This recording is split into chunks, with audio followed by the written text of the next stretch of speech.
Hello dear students, M के study में आपका हार्दिक अभिनंदन। और मैं ये लेकर के आया हूँ आपके लिए, यानी कि 10th क्लास के लिए उपसर्ग। देखिए, एक एक तरीके से देखेंगे, बड़े ही आसान होते हैं ये नंबर। ये मान के चलो कि आप एक बार समझ लेते हैं तो ये फ्री के नंबर हैं। देखिए, उपसर्ग पहले मैं बता दूं, उपसर्ग होते क्या हैं।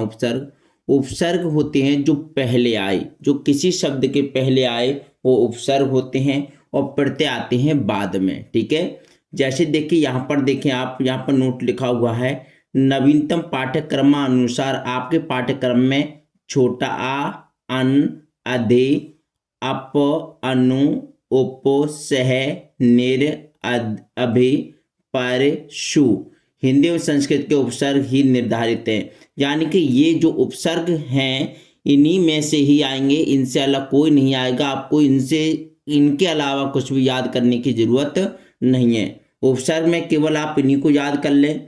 देखिए यहाँ पर सबसे पहले यहाँ आप देख रहे हैं उपसर्ग का अर्थ। सबसे पहले क्या देखते हैं हम, उपसर्ग का अर्थ देखना, उपसर्ग का अर्थ होता क्या है।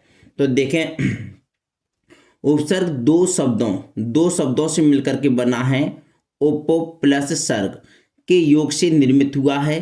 उप का अर्थ है समीप। उप का अर्थ क्या है, समीप है, निकट या पास में होता है। ठीक, जबकि सर्ग का अर्थ है सृष्टि करना। जबकि सर्ग का अर्थ क्या होता है, सृष्टि करना होता है। अर्थात कह सकते हैं कि वे वर्ण या वर्ण समूह जो किसी शब्द से पहले जुड़कर कब आते हैं, ये किसी शब्द से पहले आते हैं। इतना याद रखना है आपको, किसी शब्द से पहले जुड़कर वो शब्द में परिवर्तन कर देते हैं या नवीन विशेषता उत्पन्न कर देते हैं, उन्हें क्या कहलाते हैं, यानी वो कहलाते हैं उपसर्ग। क्या कहलाते हैं, उपसर्ग कहलाते हैं। जैसे हार के पहले प्र, हार के पहले क्या है, प्र उपसर्ग लगा दिया जाए तो नया शब्द बनकर क्या हो जाता है, प्रहार बन जाएगा। तो क्या बन जाएगा, प्रहार। ठीक है, जिसका देखिए नया अर्थ क्या बन जाएगा, प्रहार बन जाएगा, जिसका नया अर्थ होगा मारना। हिंदी में प्रचलित उपसर्गों में निम्नलिखित भागों में विभाजित किया जा सकता है। देखिए, सबसे पहले हम बात करते हैं संस्कृत के उपसर्ग। जो संस्कृत के उपसर्ग होते हैं उनकी बात करेंगे। तो संस्कृत के जो उपसर्ग होते हैं तो इनको देखिए वो क्या होते हैं, तत्सम। ये उपसर्ग संस्कृत भाषा से अपने मूल रूप में हिंदी भाषा में आए हैं। क्या है, ये उपसर्ग जो है संस्कृत भाषा से अपने मूल रूप से हिंदी भाषा में आए हैं। इस तरह के मूल यानी कि कुल जो होते हैं वो 22 उपसर्ग हैं। कुल कितने हैं, 22 उपसर्ग। जैसे कि आप देखते होंगे, जैसे कि क्या होता है, जो है संस्कृत के जो तत्सम होते हैं वो क्या होते हैं, यानी कि जो संस्कृत के जो पुराने शब्द हैं उनको तत्सम बोलते हैं, और जो आज जो हिंदी में प्रयोग करे जाते हैं उनको उपसर्ग बोलते हैं। ठीक है, तो देखिए यहाँ पर हिंदी के उपसर्ग की बात करते हैं, यानी तद्भव। हिंदी के जो उपसर्ग हैं, एक एक बात को पहले समझे, फिर हम इसके साथ में प्रैक्टिस भी करेंगे और फिर उससे हमारे सब समझ में आ जाएंगे। देखिए, हिंदी के जो उपसर्ग है यानी कि तद्भव या हिंदी के उपसर्ग मूलतः संस्कृत से ही विकसित हुए हैं, क्योंकि हिंदी की जो भाषा यानी जो हिंदी की जो माँ है वो कौन है, संस्कृत है। इनकी कुल संख्या कितनी है, 10 है। इनकी संख्या कितनी है, 10 है। तो देखते हैं, देखिए कौन कौन से हैं, उनको पहले समझ लेते हैं हम। इसको समझ लेंगे फिर आपको अच्छे तरीके से समझ में आ जाएगा। देखिए, सबसे पहले है हमारा आगत उपसर्ग। कौन सा है, आगत उपसर्ग। तो देखिए आगत उपसर्ग क्या होता है, विदेशी भाषाओं के वो उपसर्ग जिसका प्रयोग हिंदी में होता है आगत उपसर्ग कहलाते हैं। कौन से कहलाते हैं, आगत उपसर्ग। यानी जो विदेशी भाषा की वो उपसर्ग जिसका प्रयोग हिंदी में होता है, जो हम अपनी भाषा में करते हैं, उनको आगत उपसर्ग कहते हैं। होते तो वो विदेशी भाषाओं में प्रयोग है, लेकिन हम अपनी हिंदी भाषा में करते हैं, उनको आगत उपसर्ग बोलते हैं। इन्हें विदेशी उपसर्ग भी कहते हैं। अरबी, फारसी, उर्दू, अंग्रेजी आदि भाषा के उपसर्ग जो है हिंदी में अत्यधिक प्रचलित हैं। जैसे आपने सुना होगा रिक्शा है। ठीक है, बहुत सारे शब्द ऐसे हैं जो कि लगते अपने भाषा में प्रयोग कर जाते हैं, लेकिन वो अपने देश के नहीं हैं, लेकिन अपनी भाषा में प्रयोग किए जाते हैं। अब देखिए बात करते हैं संस्कृत के जो उपसर्ग हैं वो कौन कौन से हैं। संस्कृत के उपसर्ग। तो उपसर्ग में सबसे पहले यहाँ पर ये दे रखे हैं, देखिए उपसर्ग, फिर उनका अर्थ है और फिर यहाँ पर उनसे बने हुए नवीन शब्द हैं। देखिए कितना आसान होता है। सबसे पहली बात यह है कि उपसर्ग जो लगते हैं हमारे कहाँ लगते हैं, बिल्कुल शुरू में लगते हैं। किसी भी शब्द के शुरू में प्रयुक्त किए जाने वाले उपसर्ग होते हैं। जैसे देखिए यहाँ आ से शब्द बने हैं। आ का मतलब होता है निषेध या फिर होता है विरोध। आ का मतलब क्या होता है, निषेध या फिर विरोध। जैसे क्या है यहाँ पर देखिए ये शब्द है विश्वास, क्या है, विश्वास, और इसमें आ को जोड़ दिया तो क्या हो गया, अविश्वास। क्या हो गया, अविश्वास। जैसे यहाँ पे लिखा हुआ सुविधा, सुविधा से पहले क्या जुड़ गया, आ, तो क्या होगा, असुविधा। क्या हो गया, असुविधा। तो इसमें जो आ दिखाई दे रहा है आपको, इसमें आ और इसमें भी क्या दिखाई दे रहा है, आ, छोटा आ दोनों में है, तो ये क्या है, आ, यानी कि ये है उपसर्ग। सीधी बात यह है, जिस शब्द का अर्थ निकले अलग करने के बाद में, देखिए आ हटा देंगे तो सुविधा का मतलब आपको पता है, जैसे आ को हटा देंगे तो विश्वास का मतलब पता है। यानी उनको अलग करने पर शब्द का मतलब निकले और जो शुरू में जो बच रहा है उसको क्या कहेंगे, उपसर्ग कहेंगे। ठीक है। इसी तरह से देखिए अति, क्या है ये, अति है। अति, अति का मतलब होता है अधिक, है। अति की भली, अत का भला न बोली, अत की भली न चूप, है, तो आपने सुना है खूब। तो अत मतलब होता है अधिक। तो देखिए इसके नवीन शब्द होता है अति से अत्यावश्यक। तो आवश्यक से पहले क्या लगे, अति, अतिक्रमण, क्रमण से पहले अति। तो देखिए यहाँ पर क्या लग गया, अति हो गया, और यहाँ पर भी अति हो गया। ठीक है। तो ये क्या हो गया, हमें इसमें अति क्या हो गए, उपसर्ग हो गए। ठीक है। पेपर में आता है, जैसे दे दिया अतिक्रमण दे दिया, जरूरी नहीं है कि हाई स्कूल इंटर में ही आता है, यानी कि ये शब्द जो है कंपटीशन में भी देखने को मिलते हैं। जैसे कि दे दिया भाई अत्यावश्यक में कौन सा प्रत्यय है, तो आप बता देंगे अति है। इसी तरीके से क्या है हमारा अधि है, ये भी वेरी इंपॉर्टेंट है। तो अधि का मतलब होता है ऊपर या फिर श्रेष्ठ या फिर प्रधान। अति का मतलब ऊपर या श्रेष्ठ या फिर प्रधान होता है। और इसका जो मतलब होता है, देखिए अधि, अधि को कार से पहले लगा दी तो क्या बन गया, अधिकार। ये अधि, अधिकार में अधि उपसर्ग हो गया। अधिकरण में अधि क्या हो गया, उपसर्ग हो गया, क्योंकि शुरू में, शुरू वाली क्या होते हैं, उपसर्ग होते हैं, और लास्ट वाली जो प्रत्यय होते हैं। जैसे यहाँ पर क्या है, अनु, क्या है ये, अनु है, क्या है, अनु। और अनु का मतलब क्या होता है, पीछे। अनु का मतलब क्या होता है, अनु का मतलब होता है पीछे या फिर समान या फिर क्रम। तो अनु से क्या बन गया, अनुकरण, फिर अनुरूप, फिर अनुचर, अनुभव, अनुशासन। तो सभी में क्या है, अनु। अनु क्या है, ये इसमें संस्कृत में ये उपसर्ग है। क्या है, ये उपसर्ग है। ठीक है। इस तरीके से जो है ये आप देख रहे हैं, इस तरीके से जो है हमारे यहाँ पर देखिए यह अनुभव है, अनुशासन है, ये नवीन शब्द है, यानी अनु से बनने वाले। कहने का मतलब जो भी शब्द है इसमें देखिए अभी है, इसमें अति है, इसमें आ शब्द इसमें दे रखे हैं, इसमें अति दे रखे हैं, इसमें अधि, इनमें सभी में अधि दे रखे हैं, इनमें अनु दे रखे हैं। जो शुरू में लगे हुए हैं, जो शुरू में प्रयुक्त किए गए हैं, वो सभी हमारे क्या हैं, उपसर्ग है। क्या है, उपसर्ग। इसी तरह से देखिए अप, अप का मतलब होता है बुरा या फिर हीन या फिर दूर। ठीक है। आपका मतलब बुरा, हीन या दूर। जैसे देखिए अप से जो है अपकार है, अपकार है तो अप इसमें क्या हो गया, उपसर्ग हो गया। अपमान में अप, और अपयश में अप, और अपव्यय में अप, और अपकर्म में अप। ये अप जो है जितने भी वर्ड हैं यहाँ पर दे रखे हैं शब्द, और इनसे पहले जो है क्या अप लगा हुआ है। कार में अप है, मान में अप, व्यय में अप, यश में अप, कर्म में अप। तो ये क्या हो गया हमारा, ये हो गया हमारे उपसर्ग। इसी तरीके से आता है हमारा अभी। क्या आता है, अभी। अभी का मतलब होता है सामने या फिर होता है सम्मुख या फिर होता है पास। तो देखिए यहाँ पे लिखा हुआ है अभिवादन। तो अभिवादन यानी कि अभिवादन में क्या हो गया, अभी, और अभिलाषा में क्या हो गया, अभी, और अभिप्राय में क्या हो गया, अभी, या अभिमान में क्या हो गया, अभी। तो कभी कभी ऐसे भी आते हैं कि अभी से कोई दो शब्द बनाइए हैं, अभी उपसर्ग का प्रयोग करते हुए दो शब्द का निर्माण कीजिए। तो जैसे अभिमान, अभिवादन, अभिलाषा, अभिप्राय, अभिमान, अभिज्ञान, ये सारे के सारे जो है वर्ड होते हैं। इस तरीके से आता है अब का मतलब होता है हीन या नीच या बाहर। जैसे अवतार, क्या हो गया? अवतार। अवसान, अब से अवगुण, अब से अवनत, अब से अवरोहो। तो इनमें अब ये सब क्या हो गए? अब ये हो गए हमारे, क्या हो गए? ये सब हो गए हमारे उपसर्ग। इसी तरीके से जो है हमारा नीचे देखेंगे बड़े आ से है। इनमें क्या है? बड़े आ से। देखिए बड़े आ का प्रयोग कहाँ कहाँ करते हैं? इनसे बनने वाले शब्द कौन से होते हैं? जैसे आ का मतलब होता है तक, समेत या फिर सीमा। आ का मतलब तक, समेत या सीमा। जैसे आ से बनने वाला है आ से आमरण, आ से आलेख, आ से आकाश, आ से आमुख और आ से आजीवन। तो ये शब्द बन गए ये सभी। तो ये क्या है? आ से बनने वाले शब्द हैं और इन्हीं में सभी में जो है आ जो है वो क्या है? उपसर्ग है। सभी में आ क्या है? उपसर्ग है।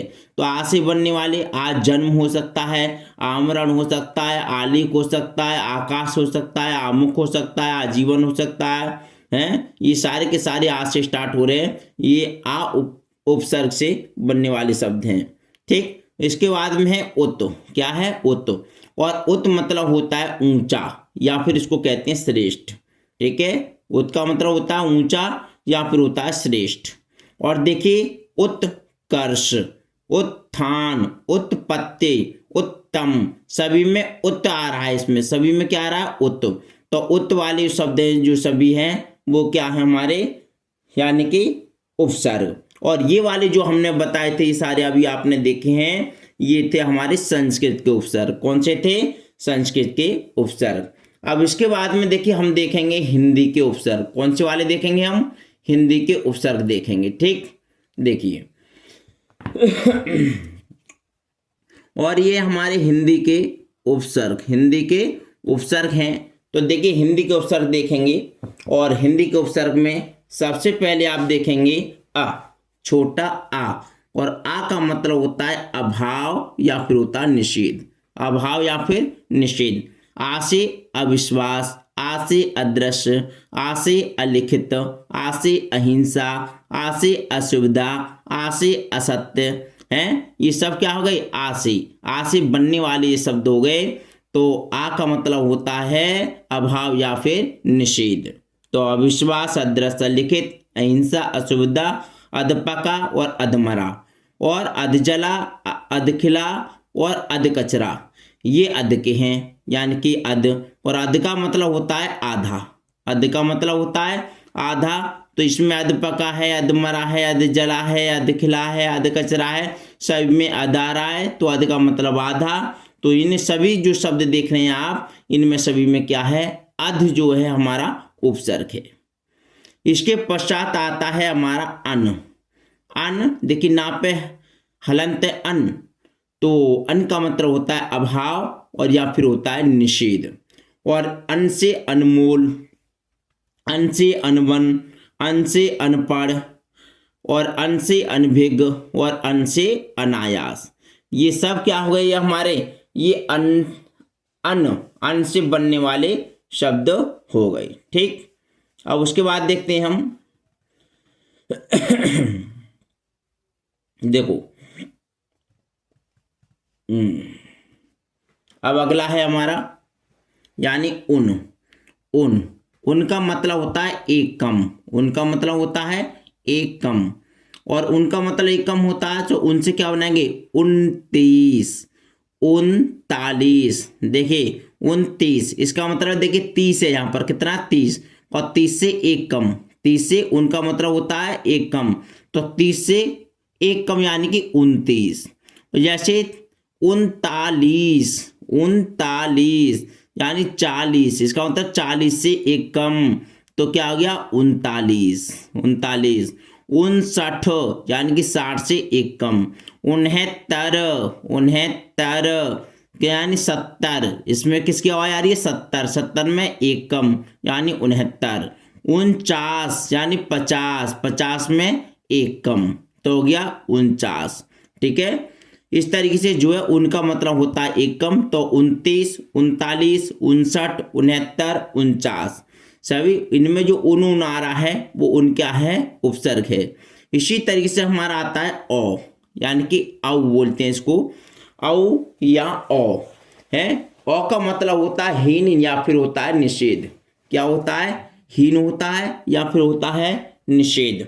और औ से बनाएंगे औगुण, औघर, औसर, औसान, औघट, सही है। तो औ से बनने वाले शब्द हैं औगुण, औघर, औसर और औसान और औघट। इन सभी में जो है हमारा औ क्या है, उपसर्ग है। क्या है, उपसर्ग। ठीक। इसके बाद में आता है हमारा कु। कु, और कु का मतलब कहते हैं बुरा, हीन, जैसे को कर्म। देखिए कु से होगा कुमाता, कु से कुमाता, कुमार्ग, कुपुत्र, कुचाल, कुमते। तो देखिए माता कैसी है, कुमाता है, हैं। माता कैसी, कुमाता, बुरी माता। कुमार्ग, मार्ग कैसा, कु यानी गलत मार्ग है। कुपुत्र, पुत्र कैसा है, कुपुत्र है मतलब अच्छा नहीं है। कुचाल, चाल, कुचाल मतलब चाल है पर अच्छी चाल नहीं है। कुमत, मत है लेकिन मत अच्छी नहीं है। तो ये हो गया कु से, यानी कि इनमें सभी में क्या, कु कु कु कु कु। तो कु क्या होगा हमारा, यानी कि उपसर्ग हो गया। ठीक। इसके बाद में आता है हमारा नी। क्या आता है, नी। और नी का मतलब होता है कमी या फिर अभाव। नी का मतलब क्या होता है, कमी या फिर अभाव। तो नी से क्या होगा, कम्मा, निकम्मा, निडर, निहत्था, निगोड़ा। तो ये शब्द क्या हो गए हमारे सारे के सारे, ये शब्द हो गए। और इन शब्द में जो पहला जो आ रहा है, यानी कि नी नी नी सभी में आ रहा है, तो नी क्या हो गया हमारा, उपसर्ग हो गया। इसके पश्चात हमारा दु। दु का मतलब होता है बुरा या कम। दु का मतलब क्या होता है, दु से मतलब होता है बुरा या फिर कम। और दु से बनने वाले शब्द हैं दुलारा, दुलारा, यानी कि दुलारा है, कहते हैं दुलारा है। दुसाद, दुसाद, दु से दुबला, दु से दुधारू, दु से दुर्गम, दु से दुर्गत। तो ये सब क्या हो गए हमारे हिंदी के, ये उपसर्ग हो गए। कौन से हो गए, हिंदी के उपसर्ग। अब हिंदी के इसमें उपसर्ग के बाद देखते हैं हम। अब देखिए ये क्या है, भर। भर से, भर का मतलब जो होता है वो होता है पूर्ण या फिर होता है भरा हुआ। तो भर से बनने वाले शब्द हैं हमारे भर पेट, भर सक, भरपूर और भर से भरमार। ये सारे के सारे जो शब्द हैं हमारे, ये कैसे शब्द हैं, ये शब्द हैं हमारे उपसर्ग वाले। इनमें शुरू में जो सभी में क्या आया, भर पेट में, भर पेट में भर, भरसक में भर, भरपूर में भर, भरमार में भर। तो भर ये शब्द हैं सभी में क्या है, उपसर्ग है। इसके पश्चात आता हमारा बिन। और बिन का मतलब होता है बिना या फिर होता है निषेध, बिना या फिर निषेध। तो इसमें होता है बिन देखा, बिन देखा में आ गया बिन, बिन ब्याहा, बिना ब्याह का। तो बिन ब्याह, बिन, सही है। इनमें सभी में दोनों में क्या आ गया, बिन आ गया। तो बिन का मतलब होता है बिना या फिर होता है निषेध। ठीक। इसके बाद में आ गया हमारा स्व। स्व का मतलब होता है अपना। स्व का मतलब क्या होता है, अपना या फिर होता है निज, अपना या फिर निज, स्व। तो स्वदेश यानी निज देश है, अपना देश है, मतलब स्वदेश। स्वदेश, स्वदेश में स्व प्रत्यय उपसर्ग हो गया। स्वनाम, स्वनाम में स्व क्या हो गया हमारा, क्या हो गया, स्वनाम में स्व उपसर्ग हो गया। स्वतंत्र में स्व उपसर्ग हो गया। तो इनमें सभी वर्ड में, स्वदेश, स्वनाम में, स्वतंत्र में, इनमें सभी में क्या आया है, स्व यानी कि उपसर्ग आया है, स्व। इसके बाद में देखिए उप। उप का मतलब होता है निकट या फिर होता है समान, निकट या फिर समान। और जैसे उप से बनने वाले शब्द हैं उपनाम, उपकार, उपदेश, ठीक है। और उपहार और उपवन, ये उप से बनने वाले शब्द हैं। इसके बाद आता है हमारा दुर। दुर, दुर का मतलब होता है बुरा या फिर होता है कठिन। दुर का मतलब क्या होता है, या तो बुरा होता है या फिर कठिन होता है। देखिए दुर्बल, क्या हो गया, दुर्बल, दुर्गम, दुर्जन, दुर्दशा, सभी में क्या है, दुर दुर आ रहा है। तो इसलिए ये क्या, इसमें क्या है, दुर उपसर्ग है। और ये जो है और पीछे वाले शब्द है और उपसर्ग बन करके उपसर्ग आगे लगता है और प्रत्यय पीछे लगता है। इस बात को बार बार आप याद कर लें, ठीक है। देखिए उसके बाद आता है हमारा परा। परा का मतलब होता है उल्टा या फिर पीछे या फिर चरम। उल्टा, पीछे या फिर चरम।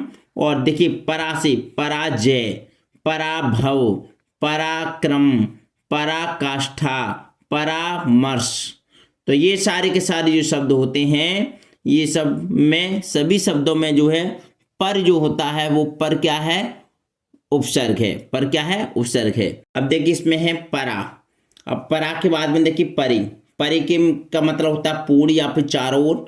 और परि से बनने वाले शब्द हैं परिताप है, परिजन, परिक्रमा, परिग्रह, परिवर्तन। तो इनमें सभी में परि परि जो शब्द आया है वो क्या है, हमारा उपसर्ग है। इसके बाद में देखिए प्रे। और प्रे का मतलब होता है अधिक या फिर आगे या फिर ऊपर। तो प्रे से बनने वाला शब्द है प्रहार, प्रबल, प्रमुख, ठीक। और या फिर प्रख्यात, प्रभाव। तो इनमें सभी में क्या होगा, प्रे उपसर्ग हो गया। ऐसी प्रति है प्रति। प्रति का मतलब होता है विपरीत या फिर होता है प्रतीक। तो देखिए इसका मतलब होता है प्रतिध्वनि, प्रतिघात, यानी कि प्रति से बनने वाले शब्द हैं प्रतिध्वनि, प्रतिघात, प्रतिक्षण, प्रतिकार, प्रतिशत, ठीक है। ये प्रति से बनने वाले शब्द हैं। उसके बाद में होता है हमारा वी। क्या होता है हमारा, उसके बाद में होता है हमारा वी।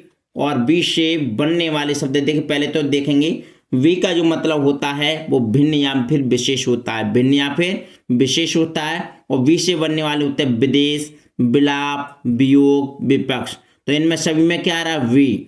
वी क्या है, हमारा क्या है, उपसर्ग है। इसी तरीके से सम। और सम का मतलब होता है उत्तम या फिर सात या फिर पूर्ण। तो सम से बनने वाले शब्द हैं हमारे संकल्प, संयोग, संशोधन, संचय, संस्कार। तो इनमें सभी में क्या है, सम है। इसी तरीके से हमारा निर है। और निर का मतलब होता है बिना या फिर बाहर या फिर निषेध, निर। और निर से बनने वाले शब्द हमारा निर्धन, निर्धन, निर आ गया, निर्भय, निर। और निर्देश में निर। तो इनमें सभी में क्या है, निर उपसर्ग है। इसके बाद में आता है हमारा शह। और शह का मतलब होता है साथ। शह का मतलब क्या होता है, साथ होता है। और इससे शह से बनने वाले शब्द हैं सहमति, सहचर, सहगान, सहपाठी, सहकारी, ठीक है। उसके बाद में होता है हमारा या फिर सहयोग भी होता है। उसके बाद में होता है सु। और सु मतलब होता है अच्छा। सु मतलब क्या होता है, अच्छा होता है। सु मतलब अच्छा या फिर सहज या फिर होता है अधिक, ठीक है। और सु से बनने वाले शब्द हैं सुमार्ग, सुलभ, सुपुत्र, सुजन, सुयोग, सुलेख। तो ये सु से बनने वाले शब्द हैं सुमार्ग, सुलभ, सुपुत्र, सुजन, सुयोग, सुलेख, ठीक है। और इसके बाद देखते हैं हम इसके बाद है हमारे, देखिए अगले हैं आगव उपसर्ग। कौन से हैं, आगव उपसर्ग। अब इनको देखेंगे। हमने जो है पीछे सारे देख लिए। अब देखियो आगव उपसर्ग क्या होते हैं, इनको आपको देखना सही से। ये है हमारा आगव उपसर्ग। आगव उपसर्ग आगव जो उपसर्ग होते हैं आपको बता दूं, अरबी, फारसी एवं उर्दू के उपसर्ग होते हैं। कौन से, अरबी, फारसी एवं उर्दू के उपसर्ग होते हैं। और ये आगव कैसे हैं, जो है तो अन्य अदर भाषाओं के विदेशी हैं लेकिन अपनी भाषा में बोले जाते हैं, इनको आगव उपसर्ग कहते हैं। क्या कहते हैं, आगव उपसर्ग। तो देखिए कम, सबसे पहले क्या, कम। और कम का मतलब होता है थोड़ा या फिर होता है हीन। जैसे कमजोर, थोड़ा कमजोर है कमजोर, कम खत, कम अकल, कम सन। तो ये कम से बनने वाले शब्द हैं। इस तरीके से इन सभी में क्या है, कम क्या हो गया, हमारा उपसर्ग हो गया। कम क्या हो गया, उपसर्ग। उसके बाद में होता है हमारा खुश। खुश मतलब होता है अच्छा। जैसे खुश नसीब, खुश नसीब। तो खुशबू, खुशकिस्मत, खुशहाल।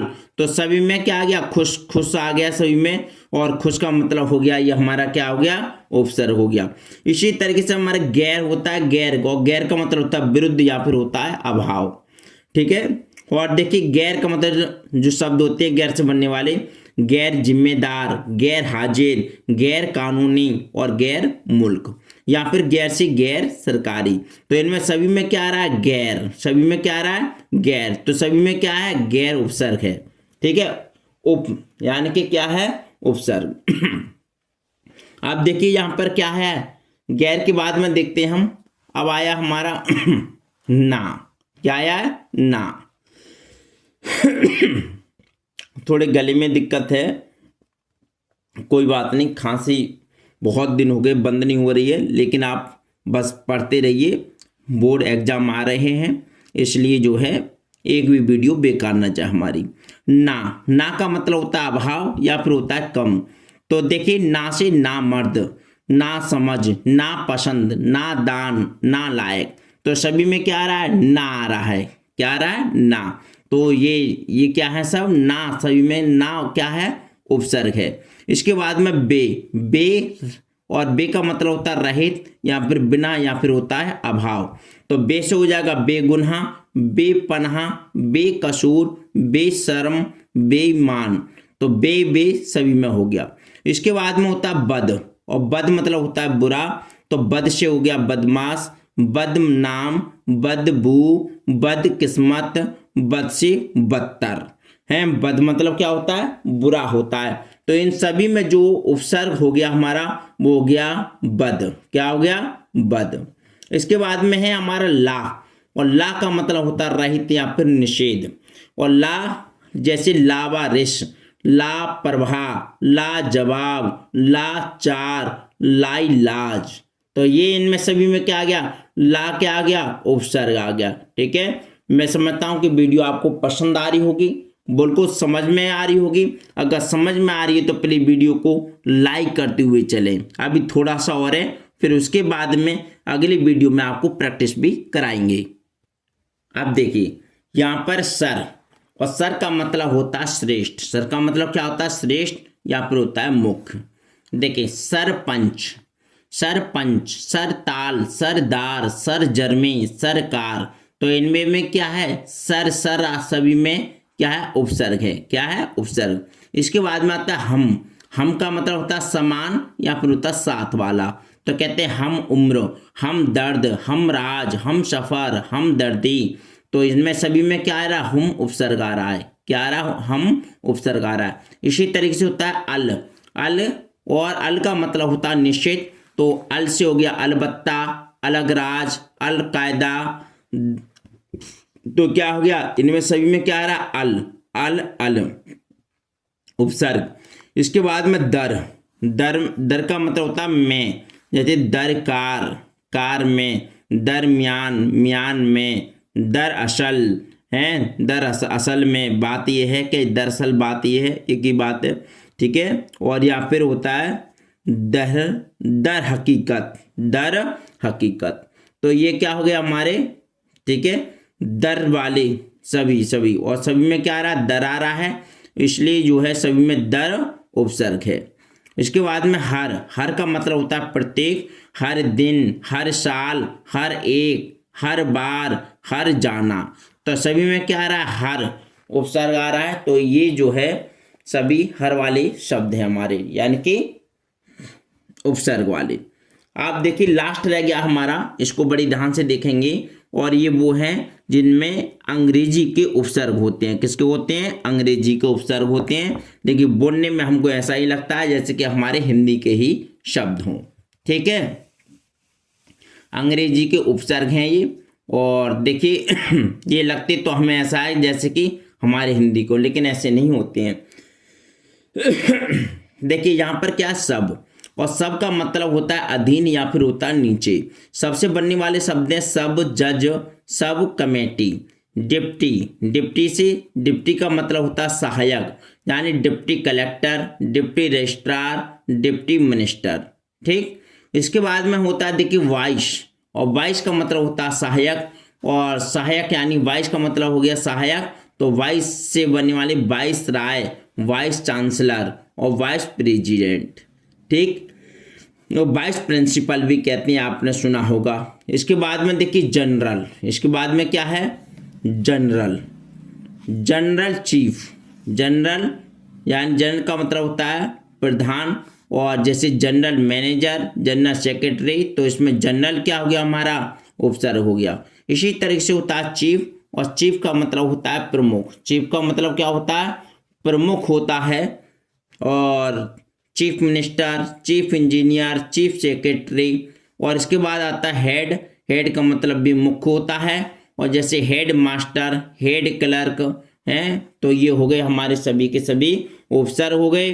तो जरूर कमेंट में जरूर बताना कि आपकी वीडियो आपको कैसी लगी। अगर वीडियो अच्छी लगी तो प्लीज़ वीडियो को लाइक कीजिए, कमेंट कीजिए और शेयर कीजिए। Thank you so much for watching this video. नमस्कार।